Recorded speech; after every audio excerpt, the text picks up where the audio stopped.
First of all, the title of this video. Take a breath. I'm not attacking you. Relax. Now, one of you guys sent me a message on Instagram and you asked me this question. How do you react so quickly to your opponents in UFC 4? I can't get past the delayed movement.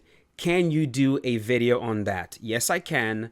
And I will, and that is exactly what we're doing right now. Now, the reason why I really like this question and the reason why I wanted to answer this question is because this is one of those tips that I can give you guys that I really don't need to load up the game for you to understand exactly what I'm saying. This is one of those things that you can fix with just an attitude change. And when I say attitude change, what I mean specifically is in that first sentence right there, he says, how do you react so quickly to your opponents in UFC 4? And guys, that is where you're wrong. I'm not out here reacting to strikes in UFC 4. The only area in the game that was designed for you to try to react to it is in the grappling, in the clinch, on the ground, reacting to transitions. When it comes to strikes in EA Sports UFC 4, the game was not designed for you to react to it. And if you try to react to it, what you're going to realize really quickly is that the strikes are moving too fast. You're not going to be able to. So a lot of times when players watch me play and they think that, oh my God, his reaction time is really good. He's able to react to strikes. He's pull countering, his duck countering, his slip countering.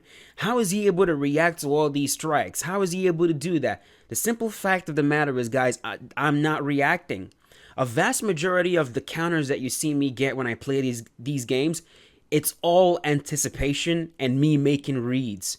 And that's why I say it is an attitude change. Because once you change your attitude from how do I learn how to react to strikes to how do I get better at predicting and also making reads, you're going to automatically see yourself reacting to strikes. When you're playing the game, it's very important that you pay attention to what your opponent is doing. If they're throwing a combination, as they're throwing that combination, take a second, take a breath. Open your eyes and look at the combo that they're throwing. Try to think of it in this way. Break it down in this way. Are they throwing straight punches or round punches? This is a very easy way to break it down. Don't try to identify that was a jab, that was a straight, that was a left hook, that was a right hook, that was a left uppercut, that was a... Don't identify it that way. Simply ask yourself, is my opponent throwing a bunch of straight punches? Or are they throwing a bunch of round punches?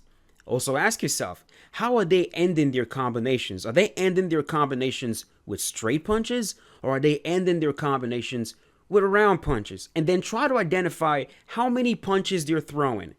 If you identify the number of punches that they're throwing and you identify how they start the combo and how they end the combo, this is going to help you with your predictions. Now, you identifying these three things, that's literally what it means to make reads. When you hear someone says, oh my God, this dude is very good at making reads, they're simply identifying what you're doing. Now, for example, if you're watching your opponent and you're noticing that they're throwing two straight punches and then with a round punch, now you have to come up with a plan of attack. So what you say to yourself is, okay, they're ending most of their combinations with a round punch. What do I do to dodge a round strike? There are two ways that you can dodge it with your head movement. You can duck down or you can pull back. So what you then do is you don't try to react. What you do is the moment you see them go jab straight, immediately you input your duck or you input your pull without waiting for the round strike to come, because you already know the round strike is going to come. And how do you know it's going to come? Because it's been coming. Just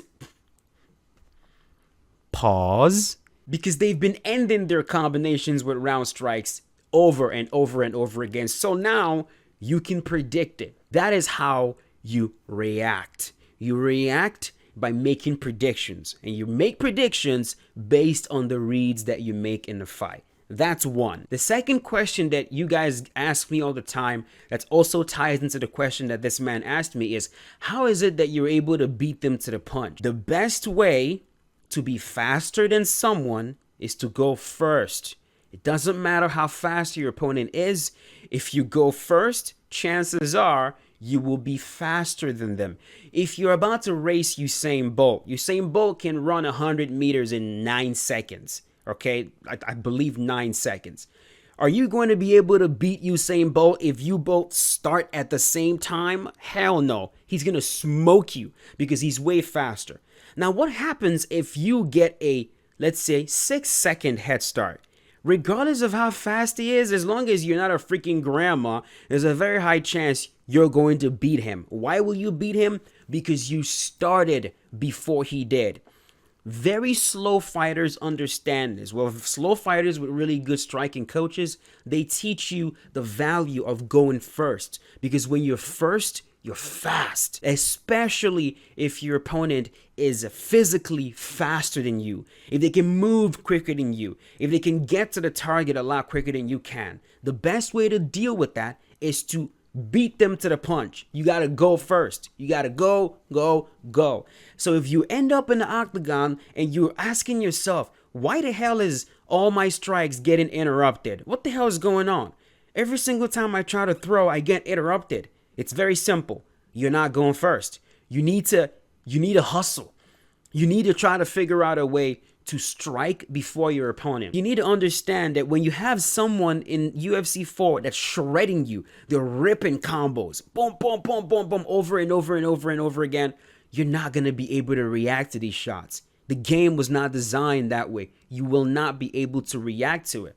You need to preemptively attack the opponent. You have to go first and do all of that while you're making reads. Now, it's very possible that the question that's going to come up now is, okay, you keep saying the game was not designed for us to be able to react to strikes.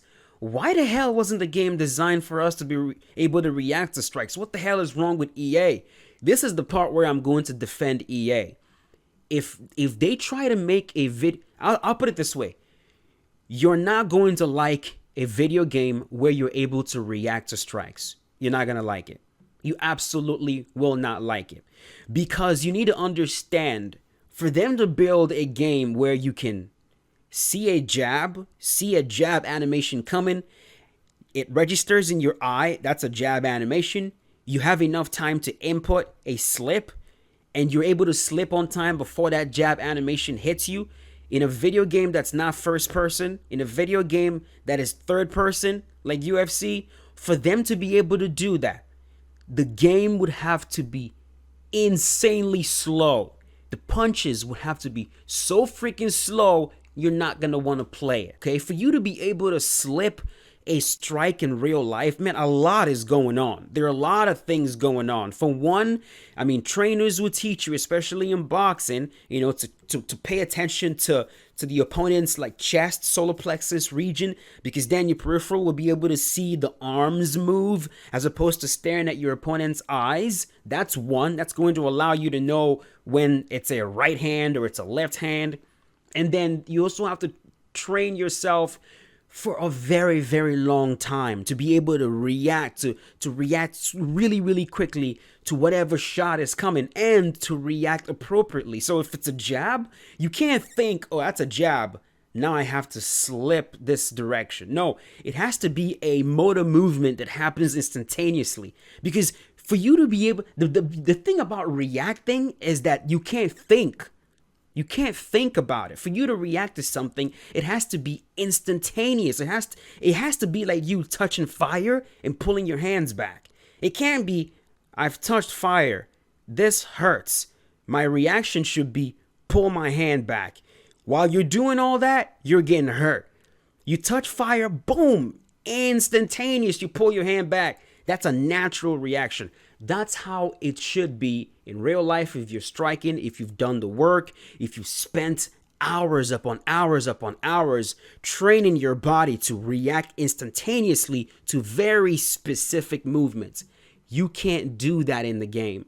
You can't. So why I'm emphasizing this attitude change is when next time you play the game and you find yourself not being able to react to strikes in the game, that is okay. That's the way it was designed. Doesn't mean you have to sit there and end up a sitting duck. It just means you need to work on your ability to make reads and your ability to use those reads to predict what's going to happen next, what your opponent is going to do next. Now, to tie it all together, I'm going to reiterate one more time.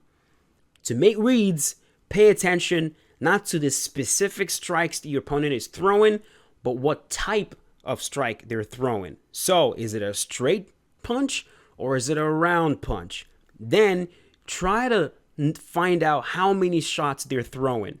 Most players will throw 2 to 3 shots. Most players will end their third shot with a round strike. Unless they're advanced, then they can start mixing it up. But for majority of players, it's going to be 3 shots maximum, and they're almost always going to end it with a round strike. Once you know they're doing that, predict that it's coming, pull, duck, and you're going to be able to hit them. And then try to go first so that you're faster than your opponent, even if they're using a fighter that has faster speed than you. So keep all that in mind. Hope this video helps you guys out, and I'll see you guys later. Peace out.